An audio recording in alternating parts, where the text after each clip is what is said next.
अस्सलामुअलैकुम स्टूडेंट्स, कैसे हैं आप सब लोग। उम्मीद करता हूँ आप सब लोगों को बहुत अच्छे से लेक्चर समझ में आ रहे होंगे।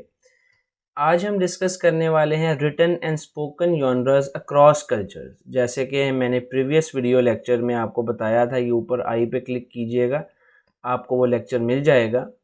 तो आपको मैंने एक्सप्लेन किया था कि जॉनर्स क्या होते हैं और स्पोकन और रिटन जॉनर्स में क्या डिफरेंस होता है।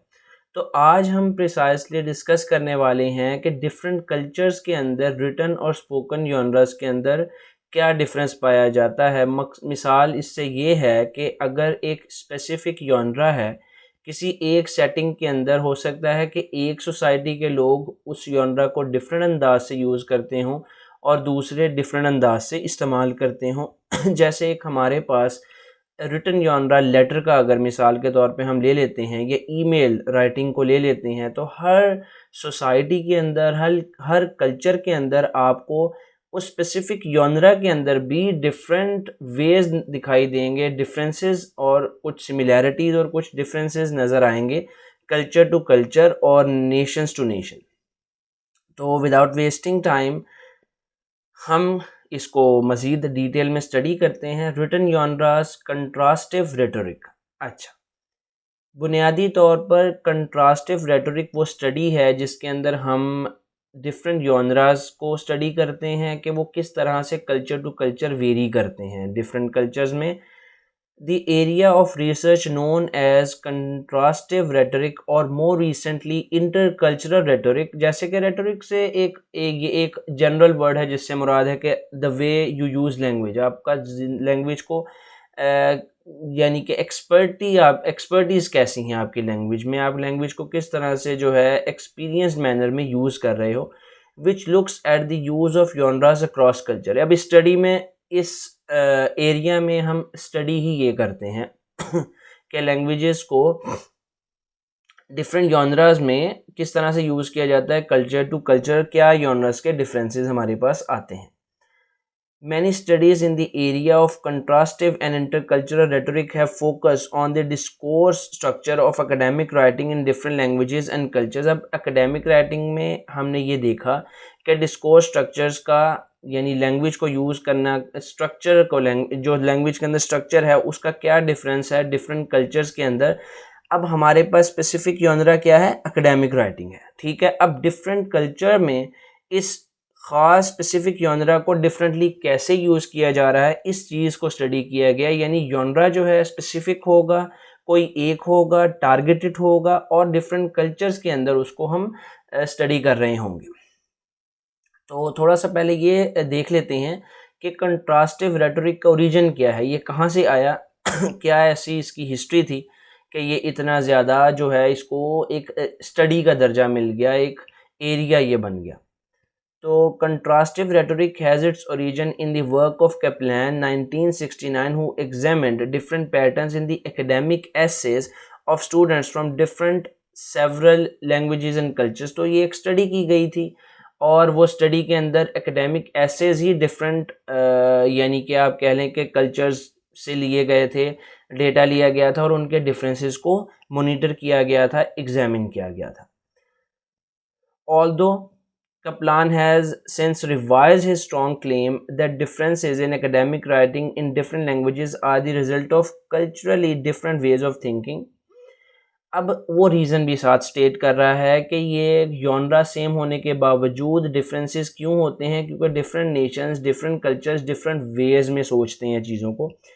Many studies have found important differences in the discourse structure of academic text in different languages and cultures। अब अगर आप इवन दो अगर आप जापानीज़ जो नेटिव स्पीकर्स हैं, अगर आप इंग्लिश ऐसे ही देखें उनका और एक इंग्लिश राइटर का देखें जो नेटिव इंग्लिश है, आपको उसके अंदर बहुत बड़ा डिफरेंस फील होगा।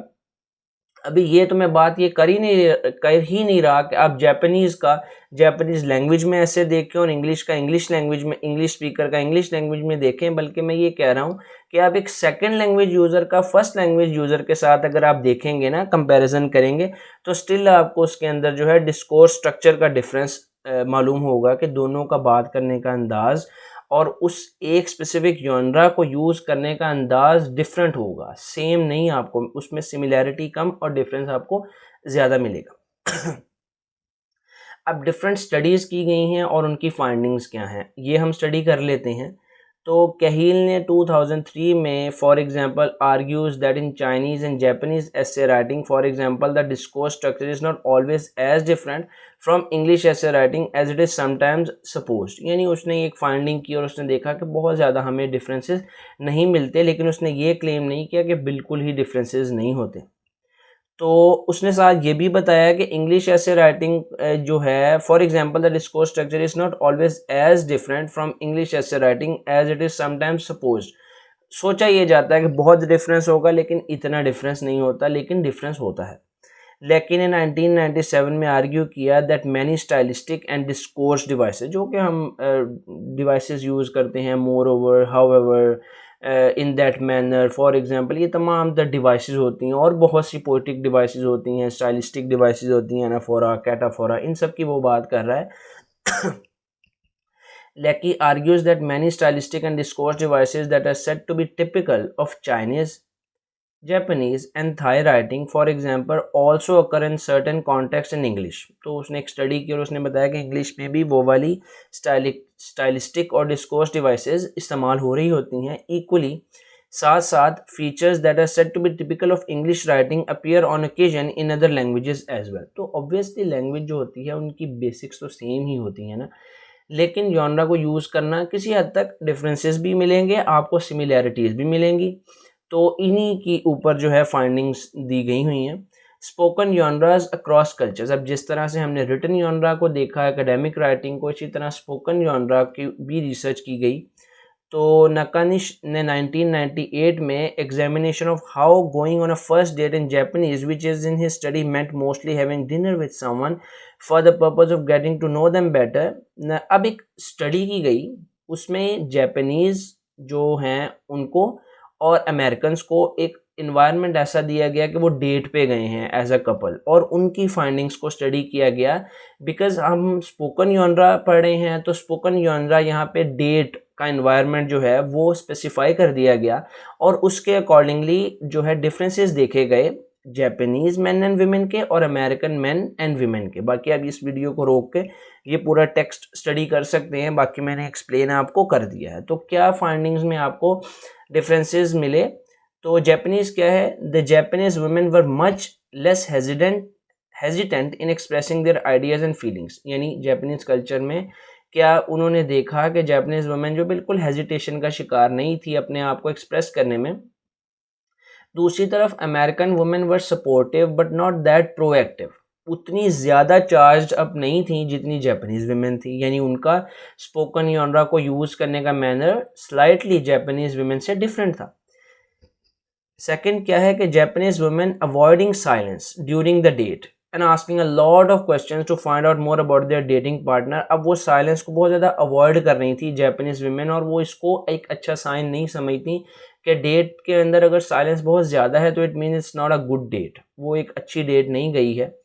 No such tactic was use by American women, American में इस तरह का कॉन्सेप्ट नहीं है, उनकी जॉनरा में ये इस तरह का कॉन्टेक्स्ट नहीं है कि अगर आप साइलेंट रहे तो वो कोई अच्छा साइन, यानी वो उसको कंसीडर नहीं करते, साइलेंट रहा जा सकता है। थर्ड क्या है कि eating habits were noticed and considered bye Japanese women. अब जापानीज वुमेन का ज़्यादा फोकस ईटिंग हैबिट्स का, अपने पार्टनर का जो मैन आया है उसका ईटिंग हैबिट्स को ज़्यादा उन्होंने ऑब्जर्व किया और उसको कंसीडर किया, जबकि अमेरिकन कल्चर में physical behaviour, eye contact, gestures are given priority as he did open the car door for her or not. तो उसने मेरे लिए दरवाज़ा खोला, चेयर मेरे लिए पीछे की या नहीं की। तो ये कल्चर टू कल्चर, अब देखें अगर फिजिकल, अब आप कहेंगे कि मैं राइटिंग का, स्पीकिंग का बताते बताते, लैंग्वेज का बताते बताते एक्स्ट्रा लिंगुअल आपको मैं एक फीचर भी बता रहा हूँ कि फिजिकल तो लैंग्वेज से ही रिलेटेड है ना, वो कि वो दोनों कल्चर्स में किस तरह से उनके एट्रीब्यूट्स में डिफरेंस आ जाता है। तो इसी तरह लैंग्वेज में फ़र्क आ जाता है, इसी तरह रिटन लैंग्वेज में फ़र्क आ जाता है, इसी तरह स्पोकन जॉनरास में फ़र्क आ जाता है। तो यही चीज़ जो है आज हमने स्टडी की है, एंड आई होप आपको अच्छे से समझ में आ गई होगी। Don't forget to subscribe this channel if you haven't already subscribed. Like this video and share it with your friends, colleagues and class fellows. Thank you. Allah Hafiz.